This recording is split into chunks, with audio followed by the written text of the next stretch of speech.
क्या ये मौका नहीं था, जो कुछ हो रहा है हम भी आपस में सर जोड़ते।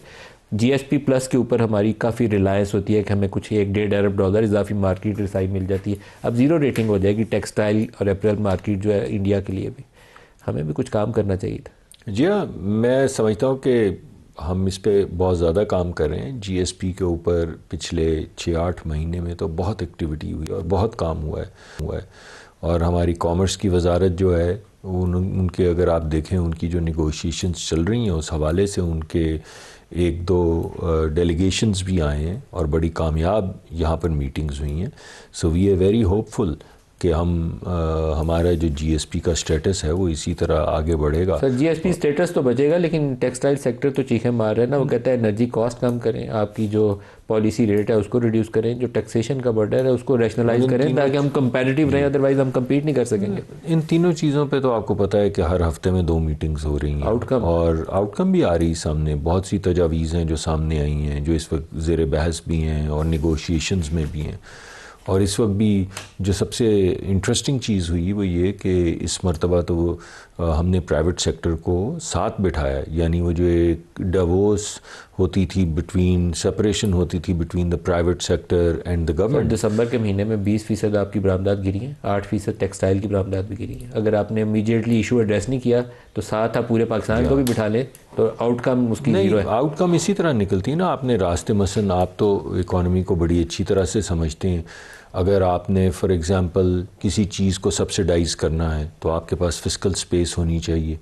अब आपके सामने हमारी जो स्पेस है वो हमारी जितने लोग टैक्स देते हैं इस मरतबा मेरे ख्याल में 30% शायद बढ़ा है टैक्स नेट, लेकिन वो अभी भी काफ़ी नहीं है। तो कोशिश पूरी कर रहे हैं कि टैक्स को बढ़ाया जाए, ख़र्चों को कम किया जाए। लेकिन उससे ज़्यादा जो बड़ी बात है वो ये कि तमाम चीज़ें, चाहे बिजली का टैरिफ कम करना हो, 2 ही सूरतें हो सकती हैं ना। एक तो ये है कि वो जिसको आप लाइफ लाइन कस्टमर कहते हैं, जिसको सस्ती बिजली दी जाती है, यानी पैदावारी कीमत से भी कम में बिजली दी जाती है, या तो वो बोझ उस पर डालना शुरू कर दें। वो तो हो नहीं सकता, इतने ज़्यादा हमारे गरीब लोग हैं यहाँ पर। और या ये है कि हम किसी और मद में से पैसे निकाल के बिजली को सस्ता करके इंडस्ट्री को दें। इस वजह से वो जो स्पेस है जो हमारी मैं समझता हूँ कि 2-3-4 साल की थोड़ी सी इरेटिक इकोनॉमिक पॉलिसी गुर्बत का ये आलम है कि आपकी एक हाउस कमेटी ने फरमाइश की है कि हमें टैक्स पेयर्स के पैसों से रोज़ा रसूल पर हाज़िरी की इजाज़त दी जाए। तो मुझे काफ़ी एहसास हो रहा है कि गुर्बत पाकिस्तान में कितनी बढ़ गई है। वो तो बात आपको मैं गौहर साहब का एक स्टेटमेंट सुनाता हूँ, नदीम अफजल चांद साहब, फिर आपसे इससे सियासी मौजू के ऊपर खाएगा। बैरिस्टर गौहर साहब ने क्या कहा है? खान साहब को सैटरडे और संडे वाली नाइट को शायद हॉस्पिटल लाए गए और उनका एग्जामिनेशन हुआ और फिर वापस जेल लेके गए। ये जो सूरत हाल है इससे पार्टी और फैमिली में बहुत तशवीश है। मुतालबा करते हैं कि कल फैमिली मेंबरान की मीटिंग हो जाए और खान साहब की सेहत के बारे में हमें तफसील से आगाह किया जाए। नदीम अफजल चंद साहब, ये हेल्थ वाला इशू कोई इतना बड़ा इशू होता है जिसके ऊपर पूरा पाकिस्तान में एक कैफियत है और इमरान का चेकअप होना है। उनका हॉस्पिटल शौकत खानम ने एक स्टेटमेंट जारी की है कि हम बहुत अच्छा है, वो डॉक्टर है, उनका इत्मीनान है हमें ऊपर, लेकिन कम से कम हमें जाके चेकअप कर लेने दें, हमें भी तसल्ली हो जाए। तो क्या इशू क्या है उसके अंदर, चेक करने दें। देखिए जी, ये तो मुसद्दक साहब बेहतर जवाब दे सकते हैं। मैं तो पहले भी कई दफ़ा आपके प्रोग्राम में कह चुका हूँ कि मुलाकात करवाना या चेकअप करवाना इसमें कोई हरज नहीं है।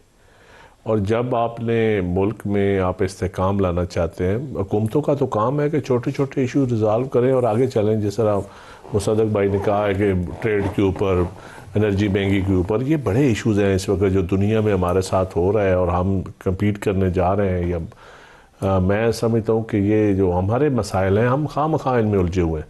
अपोजिशन और हुकूमत का आप डेली टॉक शोज़ निकाल लें, प्रेस कॉन्फ्रेंसेस निकाल लें, हाई ऑप्स की मीटिंग्स निकाल लें, तो यही है मुलाकात करवाना, मुलाकात ना करवाना।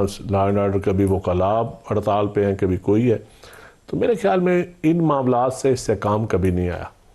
और इस्तेहकाम ना हो तो नदीम भाई फिर ये ट्रेड जिस तरह आपने कहा 20% एक्सपोर्ट गिरी हैं दिसंबर के महीने, और जो बेरोज़गारी बढ़ी है एग्रीकल्चर की तबाही की वजह से, और एक्सपोर्ट कम होने में एग्रीकल्चर का भी है। चावलों की एक्सपोर्ट 50% गिर गई, चावल की गिरी है, आलू की एक्सपोर्ट अब नहीं होगी अभी तक, और किन्नों की एक्सपोर्ट गिर गई है। बहुत सारी चीज़ें हैं जो आपके पहले थी एक्सपोर्ट्स इन महीनों में होती थी वो सारी इस वक्त आपका अफगान बॉर्डर बंद होने की वजह से, आपके फ्रेट महंगा होने की वजह से, बहुत सारी वजूहत हैं आपकी इंटरनेशनल मंडियों में आपके। ये तो वजारत तजारत से मुसद्दक भाई तो बड़े मुतमईन नज़र आते हैं। मुझे तो वजारत तजारत का सच्ची बात है बड़ा ही अफसोस है, कोई ऐसे निकम्मे लोग बैठे हुए हैं जाके अपनी मार्केट्स में या अपने ट्रेडर से या अपने सनतकार से तो पूछे कि क्या वो मुतमईन है आपकी वजारतों से। सर वजारत तजारत जो है ना तारीखी तौर पर हमेशा ही नाकामी रही है, ना बरामदात बढ़ाते हैं हम और रोज़ IMF के दरवाजे पर खड़े होते हैं, लेकिन सियासत की तरफ आ जाएं हम किन इश्यूज़ में फंसे हुए हैं। प्रेस कॉन्फ्रेंस हो रही है, तीरा में किसकी जिम्मेदारी थी, लोग बर्फ से निकले हैं कि नहीं, नोटिफिकेशन जेल है या असली है, असली है। नेशनल एक्शन प्लान के ऊपर कोई बात नहीं कर रहा। मिल के बैठ के हल क्यों नहीं कर सकते हम इसको। बस ये दोनों जमातों का एक अलमिया है जी, पता नहीं किस अलमिया से अब कब ये पाकिस्तान निकलेगा। आप इत्तेहादी हैं इनके, आप पूरा बोझ इन पे डाल के आप साइड पे बैठ लेकिन ड्राइविंग सीट पे ये बैठे हैं, हम तो इनसे शिकायत है, दुआ ही कर सकते हैं इनके इनकी लिए। सीट ठीक है फिलहाल, स्टेबल है। नहीं, मैं कोई पेशीन गोई करने मेरी क्या हैसियत है, मैं कोई नजूमी तो नहीं हूँ, लेकिन ऐसी हुकूमतें रहें भी जिससे अवाम मुतमईन ना हो तो क्या फ़ायदा होता है। सर जो जेलों में डाल के खुद मज़ा ले रहा हो ना, इमरान खान ने ये मिस्टेक की थी, आज इमरान के साथ जो कुछ हो रहा है तो मेरे ख्याल में गलत किया था, इमरान खान ने भी गलत किया था। क्या ये गलती का तसलसल जारी रहना चाहिए? नहीं रहना चाहिए, बस ये बात है। शौकत यूसुफ साहब, इमरान की सेहत के ऊपर पार्टी से जो बयानात आ रहे हैं, कुछ आपके पास ताज़ा तरीन अपडेट भी है या सिर्फ ये सोशल मीडिया जो रिपोर्ट्स है उसी के ऊपर आप ये बयान जारी कर रहे हैं? बिस्मिल्लाहिर्रहमानिर्रहीम, बहुत शुक्रिया। देखिए नदीम मलिक साहब, इस वक्त तो सूरत हाल ये है कि हमें तो मुलाकात की इजाज़त नहीं दी जा रही है, तो गवर्नमेंट का काम होता है कि वो असल हक़ाइक़ सामने ले आती ताकि ये जो इश्यूज़ हैं ये ख़त्म हो जाते। लेकिन बदकिस्मती है ये वाहिद हुकूमत है जो इश्यूज़ बढ़ा रही है। अब ये तिरा की बात आपने की, तिरा पे यही वज़रात है जो आए रोज़ कहते थे ऑपरेशन होगा होगा, और फिर आप कह रहे हैं जी हमने तो नहीं कहा है। तो ये जो चीज़ें हैं ना ये ठीक नहीं है इस मुल्क के लिए। बदकिस्मती है कि इस तरह के, बिल्कुल मैं समझता हूँ कि नालायक तो नहीं कह सकता, अच्छा नहीं लगेगा, लेकिन कम से कम संजीदा नहीं है। ये जो आए प्रेस कॉन्फ्रेंसों पे अपना वक्त ज़ाया कर रहे हैं, एक आसान हल था इसका कि जी आपने ऑपरेशन करना है, आपने दहशतगर्दी ख़त्म करनी है, आपने तो उसके लिए तो हमने PC बुलाई थी, उसके लिए 15 नुकाती एजेंडा आपको दे दिया है, आप आते उस पर बात करते, उसके मैकेनिज़्म बनाते। दहशतगर्दी ख़त्म करने पे तो किसी को एतराज़ नहीं है, एतराज़ तो मैकेनिज़्म के ऊपर है। तो क्यों मैकेनिज़्म नहीं बनाया गया आज तक? देखे ना, यही तो हम कह रहे थे जो आज ये सिचुएशन बनी है। पहले इन्होंने कहा जी 4 अरब रुपए क्यों रखें, भाई इसलिए रखें, हमें पता था आप कह रहे थे ऑपरेशन होगा ऑपरेशन होगा, तो हमें अंदाज़ा हो रहा था कि अगर खुदा न ख्वास्ता लोग निकलने लगे, अब ज़बरदस्ती उनको निकाला जाए तो फिर क्या होगा, वो तो सारा मलबा तो सूबाई हुकूमत के ऊपर गिरेगा। जब हमने पैसे रखे तो आप कहते जी पैसे क्यों रखे आपने।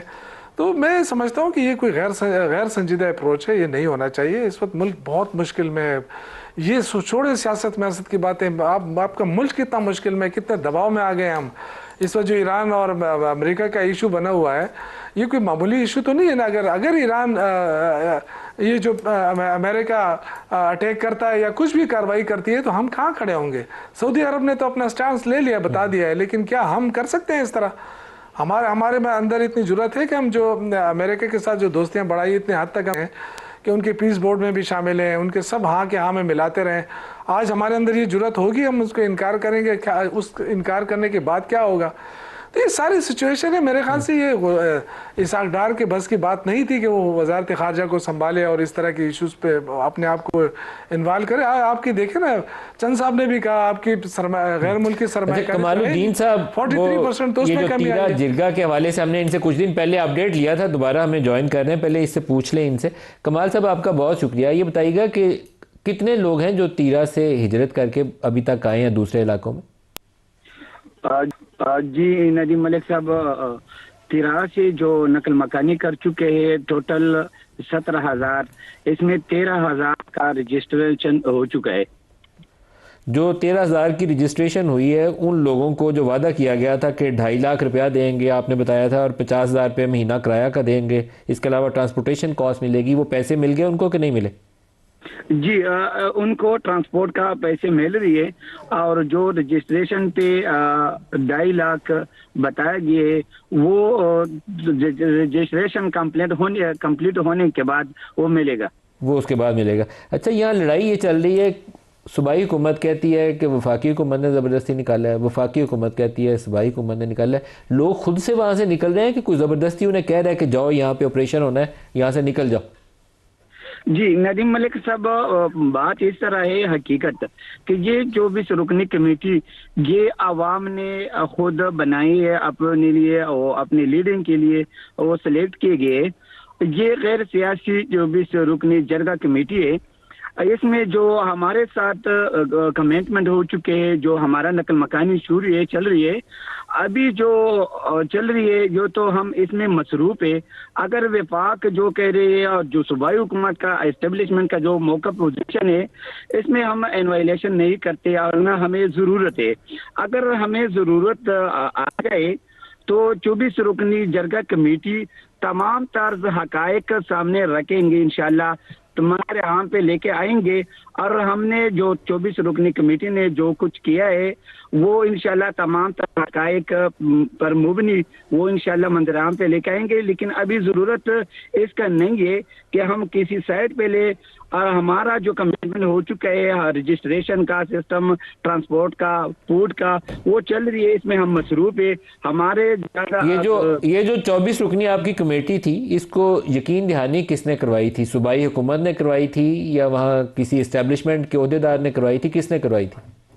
जी इस रुकनी कमेटी का वो जो है ना कमिटमेंट जो हुआ है यकीन दहानी, वो जो है ना रियासत के साथ हो चुके हैं और रियासत ने किया है यकीन दहानी।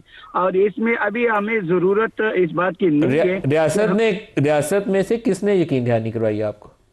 जी अभी तो इस पे हम जाना नहीं चाहते इसका वजाहत की। इंशाल्लाह हम हफ्ते के दिन पे हमने मीटिंग आपस में अरेंज किया है, तो हम तमाम तर्ज इसका जो हकायक पर मुबनी है वो इंशाल्लाह वाज़ेह करेंगे और अपने कौम को तसल्ली देंगे और आपको अपने कौम को सामने वो लेकर आएंगे कि किस तरह हम तो पागल नहीं थे, तेरा अवाम के खुद निकल रहे थे, उधर मुसल्लह तंजीम में ग्रुपें मौजूद है, हम टार्चर कर रहे थे, हमें वो कत्ल कर रहे थे मुख्तलिफ शक्ल में, मटर शीलिंग मुख्तलिफ शक्ल में, तो उधर हमारा जीना मुश्किल था, नामुमकिन था। एक तो कमाल साहब आगे एक आखिरी सवाल का जवाब दे दें, वहाँ कितने लोग हैं टीटीपी के जो दहशत गर्दी में और खून रेजी में मुलव्वस है? कोई तादाद जहन में है? नंबर कितना है उनका तीरा में? तो मैंने पहले भी बता चुका हूँ कि 800 से जायद बंदे, 800 से जायद डिस्ट्रिक्ट, ठीक है, जो डिस्ट्रिक्ट खैबर में तिरा में खासकर मौजूद है और वो उधर अभी तो है। कमालुद्दीन साहब बहुत शुक्रिया, आपने हमें ज्वाइन किया।